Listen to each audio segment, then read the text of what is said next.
Hello बच्चों, कैसे हो आप लोग।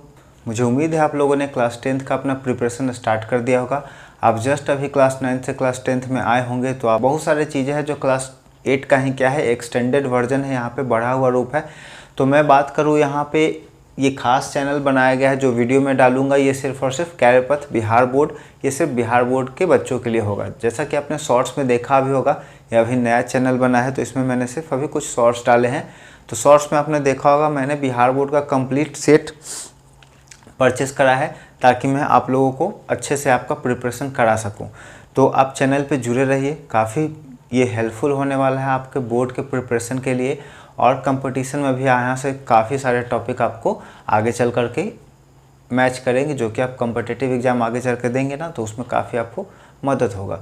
ठीक है, तो वीडियो थोड़ी सी देर से आ रही है। उसके पीछे वजह क्या था कि मेरा TRE 3 में 9th 10th में जो बिहार गवर्नमेंट BPSC के थ्रू एग्ज़ाम करा रही है उसमें मेरा रिजल्ट हुआ था, और उसमें डॉक्यूमेंट वगैरह वेरिफिकेशन वगैरह और इन सब प्रोसेस करने के बाद काफ़ी समय उसमें चला गया। तो थोड़ा सा रिलैक्स होने के बाद अभी टाइम मिला है तो मैंने इसको स्टार्ट किया है। ऑफलाइन क्लासेस भी हमारी चलती है, अभी चलती ही रहेंगी। मैंने हैंड ओवर कर दिया है कोचिंग को अपने फ्रेंड को जो साथ में चला रहे थे, और मैं अब सिर्फ ऑनलाइन ही क्लास लूँगा। ठीक है, तो हमारी अभी वीडियो कंटिन्यू सिर्फ साइंस की आएगी, क्योंकि अभी ज्वाइनिंग नहीं हुआ है। जब ज्वाइनिंग हो जाएगा मेरा, उसका टाइमिंग का थोड़ा सा मैं एडजस्ट कर लूँगा। उसके बाद मैं आपको कंटिन्यूसली एक रूटीन बना करके भी प्रॉपर दे दूँगा कि किस तरह से हमारा क्लासेस चलने वाली है। ठीक है, तो आज जो हम लोग टॉपिक डिस्कस करने वाले हैं वो हम लोग का प्रकाश है। तो चलिए वीडियो को शुरू करते हैं। वीडियो अगर पसंद आपको आएगा तो वीडियो को लाइक कर दीजिएगा, चैनल को सब्सक्राइब करना ना भूलें, क्योंकि आपको कंटिन्यूसली इस पर अपडेट मिलते रहेंगे।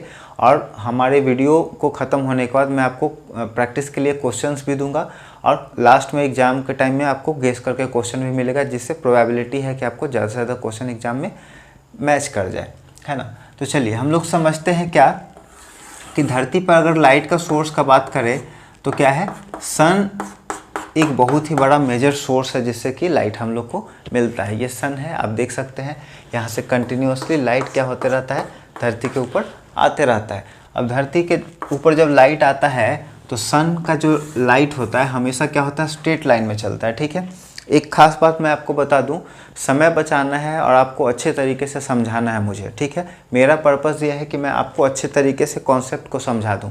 ठीक है, तो डेफिनेशन को मैं ओरली बोल दूंगा, आप वीडियो को रिपीट करके या फिर स्लो करके, जिस तरह से आप कंफर्टेबल हो आप उस तरह से क्या करें, अपना नोट्स कंप्लीट कर ले। ठीक है, मैं यहाँ पे आपको समझाते जाऊँगा, एक एक पॉइंट समझाते जाऊँगा, क्योंकि आपको समय किस में देना है, टॉपिक को समझने में। लिखना वो आपका स्किल है, आपको मैं लिखने का भी बता दूंगा कि आपको कैसे एग्ज़ाम में लिखना है पेपर, ताकि आपको ज़्यादा से ज़्यादा नंबर आए। ठीक है, तो हम लोग क्या देखें कि लाइट जो होता है सन से जब आता है धरती पर, या कोई भी लाइट जो चलता है ट्रेवल करता है तो हमेशा स्ट्रेट लाइन में चलता है ना, सीधी रेखा में चलता है, है ना।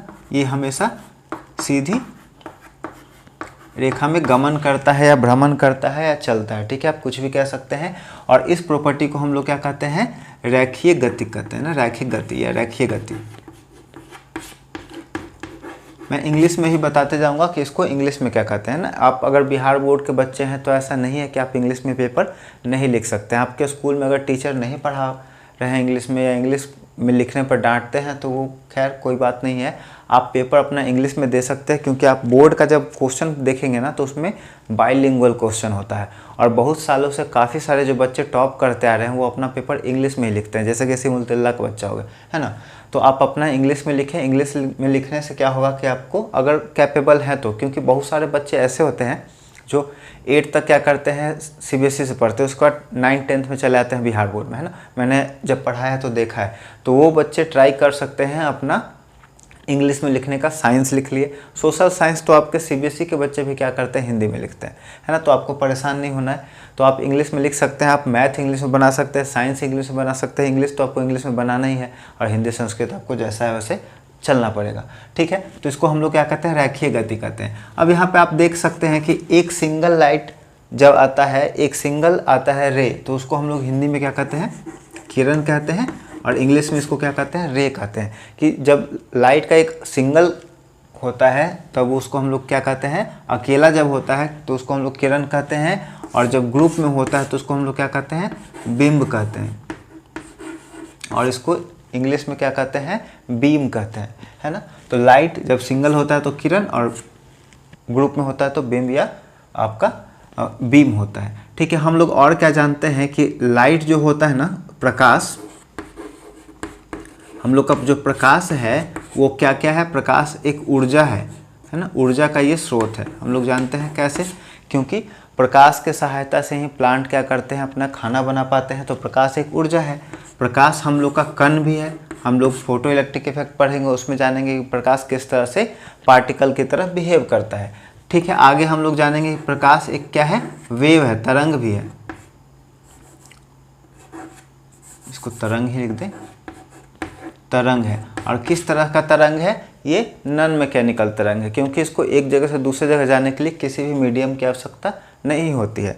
तरंग जब आपने साउंड पढ़ा होगा क्लास 9th में, तो आपने पढ़ा होगा कि वैसे सभी वेव्स जिसको एक जगह से दूसरे जगह पे जाने के लिए क्या होता है, मीडियम का ज़रूरत होता है, माध्यम का ज़रूरत होता है, उसको हम लोग क्या कहते हैं, मैकेनिकल वेव कहते हैं। और जो बिना माध्यम के गमन करता जाता है वो क्या है, नॉन मैकेनिकल वेव है। क्योंकि एक वाइट लाइट जो है या लाइट जो है आता है एक्सोस्फेयर के बाहर से, और धरती के जैसे ही हम लोग एक्सोस्फेयर के बाहर चले जाते हैं तो वहाँ क्या है, निर्वात है ना। निर्वात कहने का मतलब है कि वहाँ पे कोई भी मीडियम नहीं है, वैक्यूम है। अब वैक्यूम है तो मीडियम जब है नहीं तो लाइट तो वहाँ से आ रहा है ना। अब मान कर चलिए कि ये लाइट है, हम लोग का यहाँ पे प्यारा क्या है, अर्थ है, ठीक है, अर्थ है। अब लाइट को यहाँ से यहाँ तक पहुँचना है ना, लाइट को सन से धरती तक पहुँचना है। तो यहाँ से एक क्वेश्चन बनता है कि लाइट को सन से धरती तक पहुँचने पर, सूरज से धरती तक पहुँचने पर कितना समय लगता है, तो इसमें लग जाता है 8 मिनट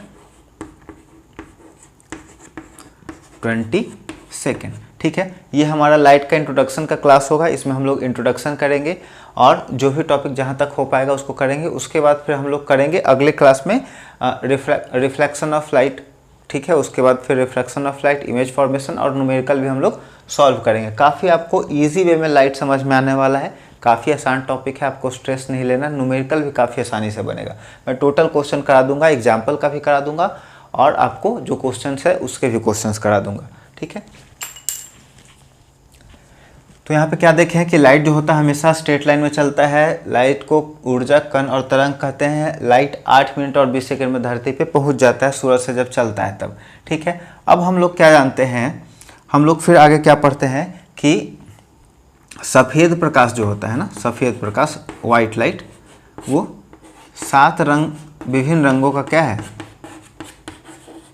मिश्रण है।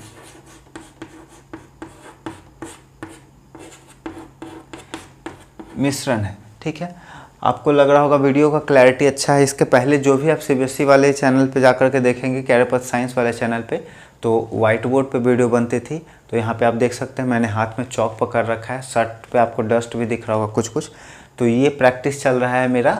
जब स्कूल में पोस्टिंग होगा ना तो वहाँ पे ब्लैक बोर्ड पे ही लिखना होता है, तो उसका मैंने पहले से प्रैक्टिस कर लिया ना। ये मेरे लिए और वहाँ के बच्चों के लिए भी काफ़ी अच्छा हो जाएगा, क्योंकि मार्कर से लिखने का आदत हो गया है, तो थोड़ा सा प्रैक्टिस बनाना पड़ेगा।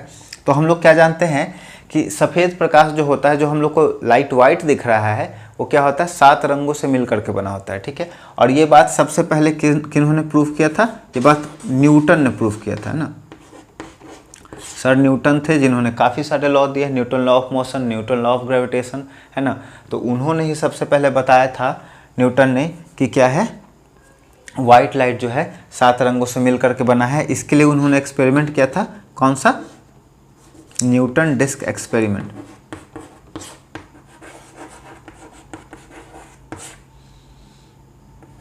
न्यूटन डिस्क का प्रयोग करके उन्होंने ये बताया था सबसे पहले, क्या, कि वाइट लाइट 7 कलर का मिक्सचर होता है। अब न्यूटन डिस्क में होता क्या था, थोड़ा सा देख सकते हैं, यहाँ पे विजिबल है आपको, तो मैं बना दूँ। ये मान करके चलिए कि एक डिस्क है, उसमें उन्होंने क्या किया था, इसको 7 सेक्शन में बांट लिया था, 7 वर्गों में इसको विभाजित कर लिया था। 1 2 3 4 5 6 आपको दिख रहा है, 7। अब इसमें क्या किया था, VI BG YO और R, 7 रंगों से इसको कलर कर दिया था। और जब इसको तेज़ी से नचाया गया ना, तो क्या हुआ कि ये कलरफुल ना दिख करके कैसा दिखा था, वाइट दिखा था। और इससे ये प्रूव हो गया कि वाइट लाइट जो होता है 7 रंग से मिल करके बना होता है, ठीक है। यहाँ तक आपको समझ में आया। चलिए हम लोग आगे बढ़ते हैं इसको इरेज करके। आपको नोट करना है तो आप नोट कर सकते हैं, कंटिन्यूसली आप नोट करते जाइएगा, वीडियो को पॉज करके भी नोट कर सकते हैं, कोई दिक्कत नहीं है।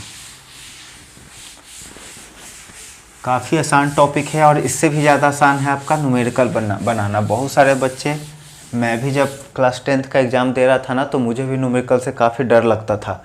जब मैंने अपना बोर्ड का एग्ज़ाम दिया था ना तो मैंने वहाँ पर ना क्या होता है, एक डेरिवेशन होता है मिरर फार्मूला का, और एक था ऑप्शन में आपको न्यूमेरिकल बनाना। तो मैंने एक लंबा सा लेंदी सा 1.5 पेज का डेरिवेशन को बनाया था और जो 4-5 लाइन में न्यूमेरिकल हो जाता उसको मैंने छोड़ दिया था और 5 नंबर का ये क्वेश्चन होता है। ठीक है, अब हम लोग देखते हैं धरती पे बहुत सारे मटेरियल हैं। ठीक है, आप सभी को पता है, हम लोग क्लास 9th में पढ़े हैं मैटर इन आवर सराउंडिंग। ठीक है, तो धरती पे बहुत सारे मटेरियल है तो उनको विभाजित किया गया है। तो लाइट के गुजरने के आधार पर भी वस्तुओं को विभाजित किया गया है ना, पासिंग ऑफ लाइट, प्रकाश के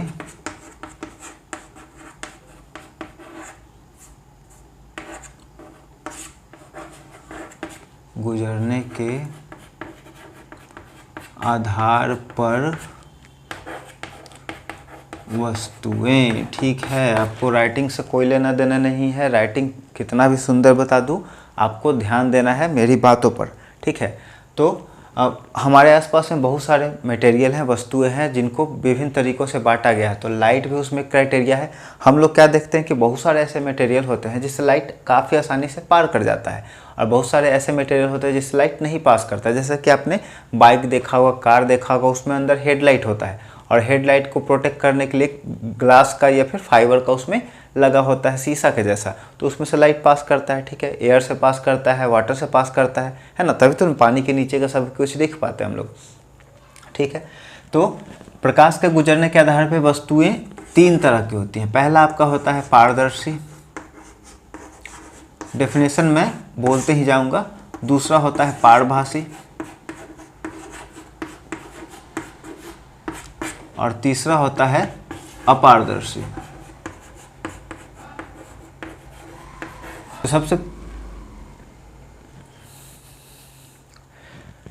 सबसे पहले हम लोग बात करेंगे इसका पारदर्शी का। पारदर्शी वस्तु किसको बोलेंगे? वैसे सभी ऑब्जेक्ट जिससे होकर के लाइट काफ़ी आसानी से आर पार हो जाता है, वो क्या कहलाता है? पारदर्शी कहलाता है। तो आपसे अगर क्वेश्चन पूछ दिया जाए कि प्रकाश के गुजरने के आधार पर या प्रकाश के गमन करने के आधार पर वस्तुएं कितने प्रकार की होती हैं, तो आपको एग्जाम में ऐसे डायरेक्ट नहीं लिखना है, आपको लिखना है इस तरह से। ध्यान से आप सुनिएगा, इसको आप चाहें तो कॉपी पे लिख भी सकते हैं कि प्रकाश के गुजरने के आधार पर वस्तुओं को निम्नलिखित 3 भागों में विभाजित किया गया है। वस्तुएं 3 प्रकार के होते हैं ना, इस तरह से कि प्रकाश के गुजरने के आधार पर वस्तुओं को 3 भागों में बांटा गया है या 3 प्रकार से बांटा गया। पहला होता है पारदर्शी। जब आप पारदर्शी लिख लिए तो पारदर्शी ऐसे लिख करके, पारदर्शी आप ऐसे लिख दिए, ऐसे इसको अंडरलाइन कर लिए और आपको यहाँ से लिखना है कि वैसे सभी वस्तुएं। ठीक है, इस तरह से। और इस मेथड को कहते हैं लाइन ब्रेक मेथड। और ये पेपर जब आप लिखेंगे ना तो आपको काफ़ी सुंदर लगेगा। ठीक है, तो चलिए इसको हम लोग डिफाइन करते हैं।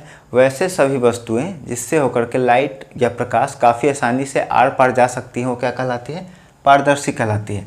और जैसे ही आपका सेंटेंस कंप्लीट होगा उसके बाद हम लोग उदाहरण भी इसमें डाल देंगे। एग्जाम्पल बहुत ज़्यादा ज़रूरी है, तो डालेंगे इसमें एयर, वाटर और ग्लास और प्लास्टिक। ठीक है, ये चलिए।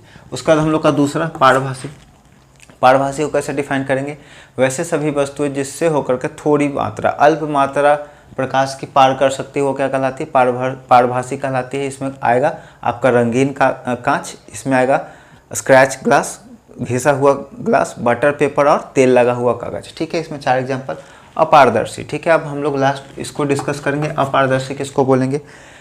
तो इसमें आ जाएगा वैसे सभी वस्तुएं जिससे होकर के लाइट पास नहीं कर पाती है, क्या कहलाती है? अपारदर्शी कहलाती है। अब यहाँ से एक क्वेश्चन आता है,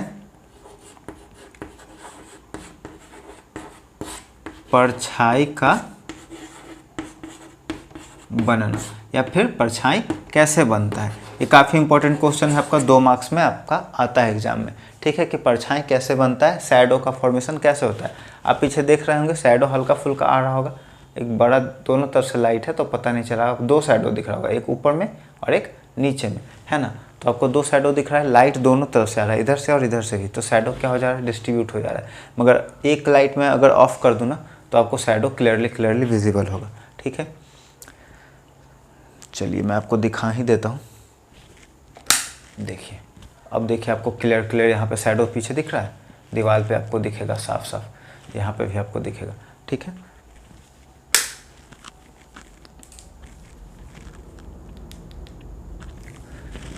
तो शैडो का फॉर्मेशन कैसे होता है, तो इसको हम लोग सिंपली डिफाइन करेंगे। परछाई कैसे बनता है ये क्वेश्चन रहेगा, और इसका आंसर हम लोग इस तरह से लिखेंगे कि जब प्रकाश के रास्ते में कोई अपारदर्शी वस्तु आ जाती है जिसे होकर के प्रकाश गुजर नहीं पाती है, तब क्या होता है, परछाई का निर्माण होता है। एक बार फिर से मैं रिपीट कर दूँ, आप साथ में रिवाइज करेंगे कि जब प्रकाश के रास्ते में कोई अपारदर्शी वस्तु आ जाती है तो प्रकाश उससे गुजर नहीं पाती है, जिस वजह से क्या होता है, परछाई का निर्माण होता है। ठीक है, तो ये हम लोग का पहला तरीका हो गया। इसके बाद हम लोग एक तरीका और सीखेंगे जिससे वस्तुओं को विभाजित किया जाता है अलग अलग टाइप से।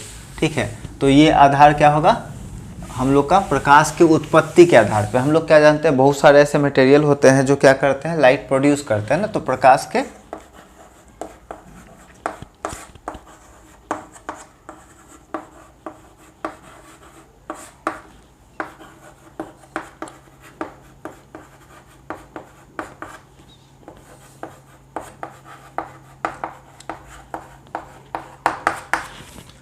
प्रकाश की उत्पत्ति के आधार पे वस्तु है। तो ये हम लोग का कितना तरह का होगा, दो तरह का होगा। पहला होगा हम लोग का प्रदीप्त, जिसको हम लोग इंग्लिश में ल्यूमिनस कहते हैं, और दूसरा हम लोग का होगा अप्रदीप्त। आप सभी बच्चे जिन्होंने बुक लिया होगा, ले लिया है, उनके लिए तो खैर ये बात नहीं है। बहुत सारे बच्चे भारती भवन का बुक ले लेते हैं। आपको क्या करना है, सिर्फ और सिर्फ BTBC का बुक ले। ठीक है, भारती भवन का बुक लेने का जरूरत नहीं है। बुक को पढ़े, अपना डेफिनेशन खुद से बनाए। बच्चे भारती भवन इसीलिए ले लेते हैं क्योंकि उसमें डेफिनेशन लिखा रहता है और उसी को रट करके एग्जाम दे देते हैं। आपको चीज़ों को समझना है, आप पढ़ इसलिए रहे हैं ताकि आपका दिमाग काम करे, और वहाँ पे जब बनाया चीज़ मिल जाएगा ना आपको, तो आप उस तरह से अपने माइंड को डेवलप नहीं कर पाएंगे ना, तो पढ़ाई का पर्पज़ ही वहाँ पे कुछ नहीं बनता है। चलिए, तो हम लोग देखते हैं, यहाँ पे बोलेंगे प्रकाश की उत्पत्ति के आधार पे वस्तुओं को दो भागों में विभाजित किया गया है। पहला प्रदीप्त और दूसरा अप्रदीप्त। प्रदीप्त किसको बोलेंगे, यहाँ से भी काफ़ी अच्छा क्वेश्चन बनता है कि प्रदीप्त सबसे पहले समझिए किसको कहते हैं, वैसे सभी वस्तुएं जिनके पास अपना प्रकाश का स्रोत होता है। जैसे कि आपका हो जाएगा सन, आपका हो जाएगा बल्ब, ट्यूबलाइट, दिया, कैंडल, लालटेन, ये सब। ठीक है, तो बहुत सारे बच्चों के दिमाग में ये क्वेश्चन आता है कि लालटेन में तेल डालते हैं तब जलता है। ठीक है, उसके बाद बल्ब को में जब इलेक्ट्रिसिटी देते हैं तब जलता है। तो आपको पता होना चाहिए कि हाइड्रोजन और हीलियम के रिएक्शन के बाद ही सन क्या करता है, हीट प्रोड्यूस करता है, जिसकी वजह से लाइट आ पाता है। तो ऐसा सभी ऑब्जेक्ट जो अपने सोर्स ऑफ लाइट से क्या हो, ग्लो करे, जले, दिखे, तब वो क्या होगा, प्रोड्यूस करेगा लाइट, तब वो क्या कहलाएगा, प्रदीप्त कहलाएगा। तो इसमें हम लोग का एग्जाम्पल आ जाएगा। ठीक है, सन, बल्ब, दिया, कैंडल, मोमबत्ती, जो भी हो। ठीक है, अप्रदीप्त वस्तु ऐसा कहेंगे जिसके पास अपना सोर्स ऑफ लाइट नहीं हो और ये दूसरे सोर्स ऑफ लाइट से ग्लो करता है, दिखता है। ठीक है, तो इसमें आ जाएगा अप्रदीप्त। अब यहाँ पे एक बहुत ही इंपॉर्टेंट क्वेश्चन आता है, किसके बारे में, चांद के बारे में, है ना, मून के बारे में।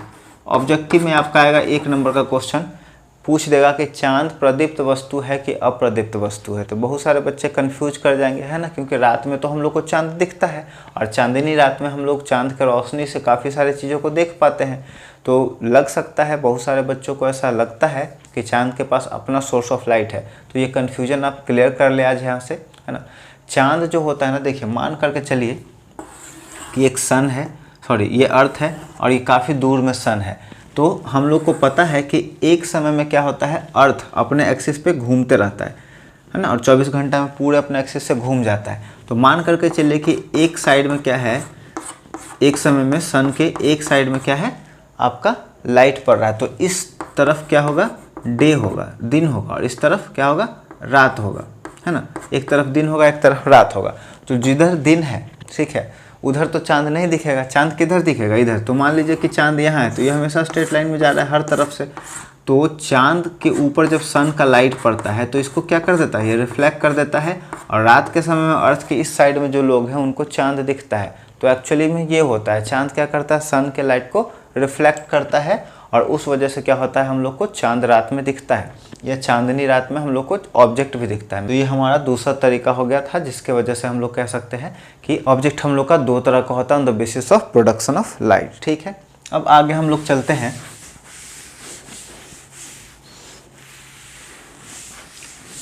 एक और यहाँ पे इम्पॉर्टेंट टॉपिक है, अगर कुछ टॉपिक छूट जाता है तो आप कमेंट बॉक्स में आके कमेंट कर दीजिएगा, वहाँ से हम लोग फिर उसको कंप्लीट कर लेंगे या फिर मैं बता दूंगा।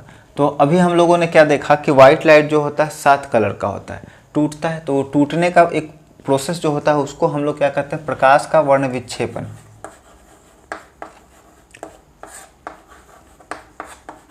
वर्ण का मतलब कलर होता है और विक्षेपन का मतलब टूटना होता है, प्रकाश का वर्ण विक्षेपन। ठीक है, प्रकाश का वर्ण विक्षेपन। ठीक है, तो इसके लिए आपको क्या करना है, सबसे पहले बढ़िया सा एक ट्रायंगल बना लें और इस ट्रायंगल को बोलेंगे हम लोग क्या, प्रिज्म। ठीक है, ये हम लोग का ट्रायंगल क्या है, प्रिज्म है। अब यहाँ से क्या होगा, वाइट लाइट ऐसे जाएगा, वाइट लाइट इसके अंदर इंटर करेगा और ये जब इंटर करेगा ना तो ये हम लोग का 2 3 4 5, एक ऐसे ही रहने दे 6 और एक 7, और इसको बढ़ा करके हम लोग एक सीधा लाइन में ले आते हैं और यहाँ से ये बन जाएगा VIBGYOR, विवग्योर। और इसको हिंदी में बात करें तो ये क्या बनेगा, बै जा नी ह पी ना ला। ठीक है, बै से बैगनी, जा से जामुनी, ठीक है जामुनी, नी से नीला, ह से हरा, पी से पीला, ना से नारंगी और ला से लाल। ठीक है, ये हम लोग का होगा क्या, प्रकाश का वर्ण विक्षेपन। तो जब आपसे एग्जाम में पूछा जाए कि प्रकाश का वर्ण विक्षेपन से क्या समझते हैं, प्रकाश का वर्ण विक्षेपन को परिभाषित करें, तो हम लोग क्या लिखेंगे, इस तरह से पहले लिख लेंगे। ठीक है, पहले पिक्चर भी आप बना सकते हैं, पहले डेफिनेशन भी दे सकते हैं, कोई दिक्कत नहीं है। तो पहले आप डेफिनेशन दे देंगे। डेफिनेशन क्या आएगा कि यह एक प्रक्रिया है जिसमें सफ़ेद प्रकाश, श्वेत प्रकाश आपको यहाँ पे लिखना पड़ेगा। यह एक प्रक्रिया है जिसमें श्वेत प्रकाश जब प्रिज्म के ग्लास के प्रिज्म के ऊपर गिरती है तो ये 7 रंगों में टूट जाती है या 7 रंगों में विभक्त हो जाती है, और इसी घटना को हम लोग क्या कहते हैं, प्रकाश का वर्ण विक्षेपन कहते हैं। फिर से एक बार आप सुन लें कि सफ़ेद प्रकाश जब ग्लास के प्रिज्म के ऊपर गिरती है तो अपने 7 भागों में विभक्त हो जाती है, टूट जाती है, और इसी घटना को हम लोग क्या कहते हैं, प्रकाश का वर्ण विक्षेपन कहते हैं। ठीक है, अब ये आपको सीक्वेंस दिख रहा होगा। ठीक है, ये सीक्वेंस आपको दिख रहा है, इसी सीक्वेंस में लाइट क्या है, टूटता है। अब इसी सीक्वेंस में क्यों टूटता है, तो इसके पीछे 2 वजह है। तो एक तो होता है आपका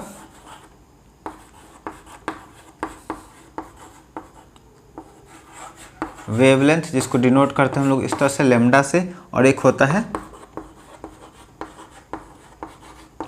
फ्रीक्वेंसी, जिसको इससे डिनोट करते हैं, इसको न्यू कहते हैं। ठीक है, आपको थोड़ा सा अगर याद हो तो 9th में आपने पढ़ा था कि एक वेव जब चलता है ना तो इस तरह से इस दोनों के बीच का दूरी क्या कहलाता है, वेवलेंथ। दो जो वेव उठा है उसके बीच का दूरी वेवलेंथ, और मान लीजिए 1 सेकेंड में वेव यहाँ से गया फिर वापस यहीं पर आ गया। ठीक है, तो इसको हम लोग क्या बोलेंगे, 1 सेकेंड में यहाँ से वेव उठा और वापस इसी पॉइंट पर आ गया, तो इसको हम लोग बोलेंगे एक कंप्लीट ऑक्सीलेशन या फिर फ्रीक्वेंसी। ठीक है, तो आपको याद रखना है कि रेड का जो होता है ना, रेड कलर का, उसका वेवलेंथ सबसे हाई होता है और इसका फ्रीक्वेंसी लो होता है, और बैगनी का फ्रीक्वेंसी सबसे ज़्यादा हाई होता है और इसका वेवलेंथ बहुत ही लो होता है। बहुत ही क्या मतलब, पूरे लाइट में सबसे कम होता है। ठीक है, तो यहाँ से हम लोग 2 चीज़ समझे कि ये इसी सीक्वेंस में रहेगा। सीक्वेंस में रहने का पीछे क्या है, इसका अपना हर एक लाइट का अलग वेवलेंथ और अलग फ्रीक्वेंसी होगा। ठीक है, अलग अलग फ्रीक्वेंसी और वेवलेंथ के कारण ही ये क्या हो जाता है, अरेंज हो जाता है। यहाँ से एक क्वेश्चन और बनता है, ये क्वेश्चन पूछता है किसके बारे में, स्पेक्ट्रम के बारे में। अभी निकल ही जाता है। स्पेक्ट्रम किसे कहते हैं, ठीक है। अगर पूछ दे स्पेक्ट्रम किसे कहते हैं तो हम लोग सिंपल क्या बोलेंगे कि प्रकाश के वर्ण विक्षेपण के बाद जब 7 कलर उत्पन्न होगा और उस 7 रंग को हम लोग क्या करेंगे, एक पट्टी पर उतार लेंगे, तो वो कलरफुल जो रंगीन पट्टी होगा वही क्या कहलाएगा, स्पेक्ट्रम कहलाएगा। तो स्पेक्ट्रम क्या है कि प्रकाश के वर्ण विक्षेपण के बाद, ठीक है, जब 7 रंगों को हम लोग एक सफ़ेद पट्टी पे उतार लेते हैं तब वो क्या कहलाता है, स्पेक्ट्रम कहलाता है, ठीक है। चलिए यहाँ तक समझ में आ गया होगा। इसको हम लोग मिटाएंगे नहीं अभी, क्योंकि इसमें से बहुत सारे चीज़ें अभी हम लोग समझेंगे। नीचे का सिर्फ हम लोग निकाल लेते हैं, इसको हटा लेते हैं, ठीक है। अब देखिए यहाँ से हम लोग अब क्या कर सकते हैं, एक स्पेसिफिक कलर को हम लोग निकाल सकते हैं। जैसे मान लीजिए कि आपको सिर्फ और सिर्फ येलो कलर चाहिए, ठीक है, तो बाकी प्रिज्म का जो हिस्सा है वहाँ पे आप एक क्या कर दे, इसको ढक दे, कवर कर दे, तो सिर्फ और सिर्फ येलो रंग निकलेगा, ठीक है। और किसी भी तरह से कोई भी रंग अगर चाहिए तो हम लोग उसको प्रोड्यूस कर सकते हैं। ये चीज़ आपको समझ में आ गया।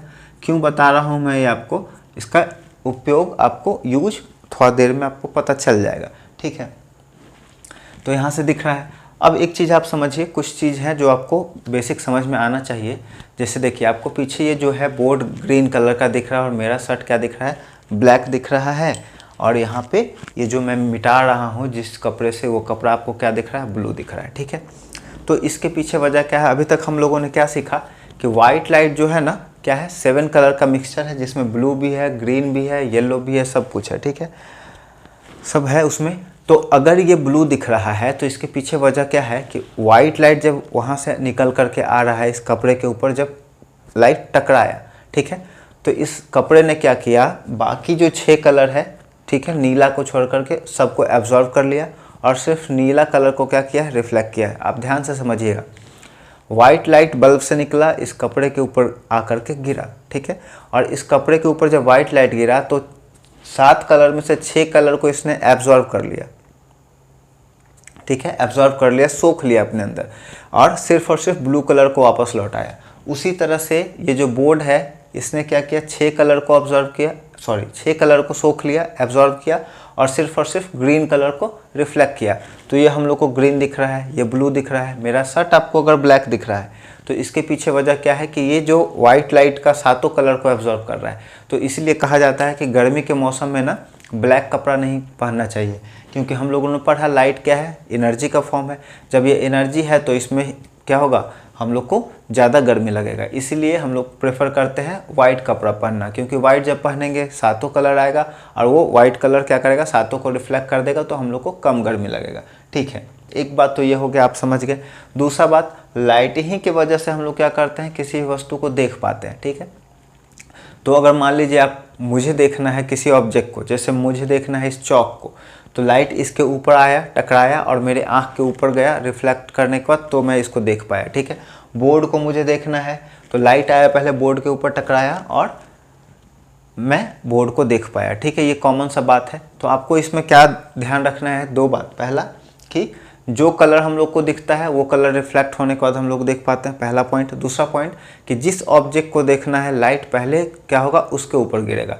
और इसमें कन्फ्यूजन कहाँ होता है, जैसे मान लीजिए कि मुझे खुद को देखना है, ठीक है, मुझे खुद को देखना है, तो मैं तो खुद से खुद को देख नहीं सकता हूँ, क्योंकि मेरा आँख जो है सिर्फ सामने की चीज़ों को देख सकता है। तो हम लोग खुद से खुद को नहीं देख सकते हैं। तो इसके लिए हम लोगों ने क्या किया, आईना बनाया, जो कि हम लोग आगे पढ़ेंगे, आईना।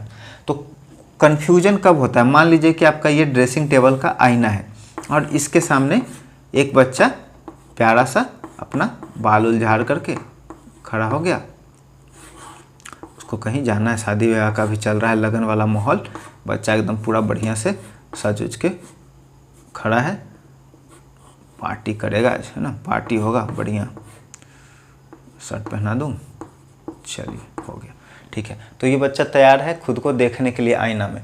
अब जब मैं क्लास जब ऑफलाइन लेता था, बच्चों से मैंने पूछा कि बताइए, ये बच्चा खड़ा है यहाँ पे आईना में, खुद को देखना चाह रहा है, ठीक है, क्योंकि खुद से तो देख नहीं सकता है। तो अब बताइए लाइट पहले किसके ऊपर आएगा, बच्चे के ऊपर आएगा कि आईने के ऊपर आएगा, ठीक है। तो बहुत सारे बच्चे कंफ्यूज हो जाते हैं और वो आंसर क्या दे देते हैं कि वो आईना के ऊपर लाइट पहले आएगा, लेकिन ये आंसर हमारा क्या हो जाएगा, गलत हो जाएगा, क्योंकि हम लोगों ने अभी क्या सीखा कि हम लोगों को जिस ऑब्जेक्ट को देखना है लाइट पहले क्या होगा उसके ऊपर आएगा। तो इस कंडीशन में क्या है, मान करके चलिए कि यहाँ से लाइट का सोर्स है जो चारों तरफ लाइट प्रोड्यूस कर रहा है, लाइट पहले क्या होगा इस पर्सन के ऊपर आएगा, फिर यहाँ से क्या करेगा वो लाइट रिफ्लेक्ट करेगा और रिफ्लेक्ट करके फिर आदमी के आँखों में चला जाएगा, तब जा करके हम लोग अपने आप को देख पाएंगे। अगर मिरर के ऊपर लाइट जाएगा तो आईना से अगर हम लोग साइड भी हट जाए ना तो हम लोग क्या करें, मिरर या फिर ड्रेसिंग टेबल या गोदरेज जिसमें आप खुद को देखना चाह रहे हैं उस चीज़ को ऑब्जेक्ट को आप देखेंगे। तो अगर आपको मिरर को देखना है तो लाइट पहले मिरर के ऊपर जाएगा, लेकिन खुद को देखना है तो लाइट को पहले आपको खुद के ऊपर कंसीडर करना होगा। तो ये हम लोग का पूरा कॉन्सेप्ट था। यहाँ से एक काफ़ी अच्छा क्वेश्चन बन सकता है, ट्रिकी, ठीक है, ट्रिकी क्वेश्चन कह सकते हैं, जो आपको आगे चल करके कॉम्पिटिटिव एग्जाम में काफ़ी मदद करेगा। अगर आपसे पूछ दे कि प्लांट क्या है, लाइट के मदद से खाना बनाता है, हम लोग ये पढ़े हैं, ठीक है, प्लांट क्या करता है, लाइट के मदद से खाना बनाता है, तो प्लांट को क्या ग्रीन कलर चाहिए, ठीक है, प्लांट को खाना बनाने के लिए ग्रीन कलर चाहिए। अगर आपको इसका आंसर मालूम है तो कमेंट बॉक्स में आकर के कमेंट दें, है ना। फिर से एक और क्वेश्चन समझ लें कि प्लांट जो होता है लाइट के मदद से खाना बनाता है, हम लोग बचपन से क्लास 6 से ही पढ़ते आ रहे हैं, क्लोरोफिल होता है उसमें ग्रीन कलर का पिगमेंट, जिसके मदद से क्या होता है सन के लाइट को ट्रैप करता है, खाना बनाता है। ऐसे में बता दूं कि प्लांट सबसे ज़्यादा खाना किस में बनाता है, रेड कलर में, और उसके बाद दूसरा नीला कलर में।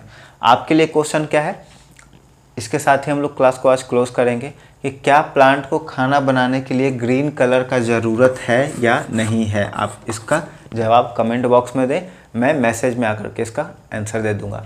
तो आज के लिए क्लास बस इतना ही है। मुझे उम्मीद है वीडियो आपको ज़रूर पसंद आया होगा। वीडियो को लाइक कर देकर पसंद आया होगा तो दोस्तों और परिवार के सदस्यों के बीच में भेज दें, और बेल आइकॉन को भी ज़रूर प्रेस कर दें, क्योंकि वीडियो कंटिन्यूसली आते रहेगी और लगातार आएगी, और आपका तैयारी काफ़ी अच्छे तरीके से हो जाएगा। कोई स्ट्रेस लेने का ज़रूरत नहीं है, काफ़ी स्मूथली आपका क्लास चलेगा